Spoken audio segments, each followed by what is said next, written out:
নমস্কার বন্ধুরা, আর কুকে সকলকে ওয়েলকাম। আজ আমি আরেকটি নতুন ভিডিও নিয়ে তোমাদের সামনে চলে এসেছি। আজ আমি তোমাদেরকে তৈরি করে দেখাবো কাঁচা আম আর জলপাই দিয়ে চাটনি। চলো আমি এই চাটনিটি কী করে করি তোমরা একবার আমার সাথে দেখে নাও। দেখো আমি এখানে একটা কাঁচা আম নিয়েছি, আমটাকে কেটে ভালো করে ধুয়ে নিয়েছি, আর 4টে জলপাই নিয়েছি। জলপাইগুলোকে অল্প অল্প করে খোসা ছাড়িয়ে কেটে ধুয়ে নিয়েছি। এবার আমি এগুলোকে সেদ্ধ বসিয়ে দেব। তার জন্য আগে থেকে কড়াতে আমি জল বসিয়ে দিয়েছিলাম। এই জলের মধ্যে আমি 4টে জলপাই আর একটা আম দিয়ে দিলাম। এবার সামান্য লবণ দেব। লবণ দিয়ে ঢাকা দিয়ে 5 মিনিটের জন্য আমি সেদ্ধ করে নেব। লবণটাকে জলের সঙ্গে মিশিয়ে নিলাম। দেখো সেদ্ধ হয়ে এসেছে।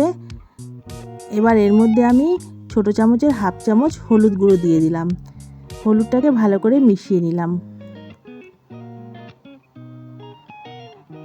এবার আরেকটু ফুটিয়ে নেব যাতে হলুদের গন্ধটা না থাকে। দেখো আরেকটু ফুটিয়ে নিয়েছি। এবার চামচ দিয়ে আমি এভাবে জলপাই আমকে ঘেটে নিচ্ছি। তোমরা চাইলে একটু ঠান্ডা করে হাত দিয়েও ঘেটে নিতে পারো। এবার আমি একটা পাত্রে নামিয়ে নেব। দেখো পাত্রে নামিয়ে নিয়ে আমি কড়াটাকে আবার বসিয়ে দিয়েছি। খুব সামান্য পরিমাণে আমি তেল দিয়ে দিয়েছি, এই হাফ চামচের পরিমাণ তেল দিয়েছি।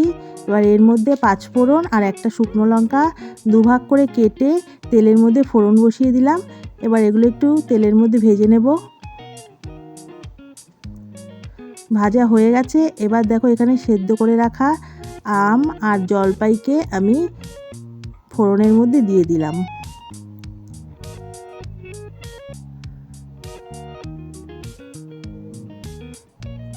এভাবে 2-3 মিনিট ফুটে এসেছে। এবার 1 বাটি চিনি দিয়ে দিলাম। তোমরা চাইলে বাতাসা কিংবা মিষ্টি রসের সাহায্যেও এই চাটনিটা করতে পারো। চামচ দিয়ে আমি আরেকটু ভালো করে সব ঘেটে নিলাম। এবার আরও 2-3 মিনিট ফুটিয়ে আমি চাটনিটাকে নামিয়ে নেব। খুব সহজ পদ্ধতিতে এই চাটনিটা আমি তৈরি করেছি। দেখো চাটনিটা একেবারে হয়ে এসেছে। এবার একটা পাত্রে আমি চাটনিটাকে নামিয়ে নেব। দেখো আমি খুব অল্প সময়ে অল্প উপকরণ দিয়ে খুব সুন্দর একটা চাটনি তৈরি করে ফেলেছি। এইভাবে তোমরা কাঁচা আম ও জলপাই দিয়ে বাড়িতে চাটনি তৈরি করে খেতে পারো। খেতে খুবই ভালো লাগবে। যদি আমার ভিডিওটি ভালো লেগে থাকে তাহলে একটা লাইক, কমেন্ট, শেয়ার, সাবস্ক্রাইব করো। সবাই ভালো থেকো, সুস্থ থেকো এবং আমার পাশে থেকো।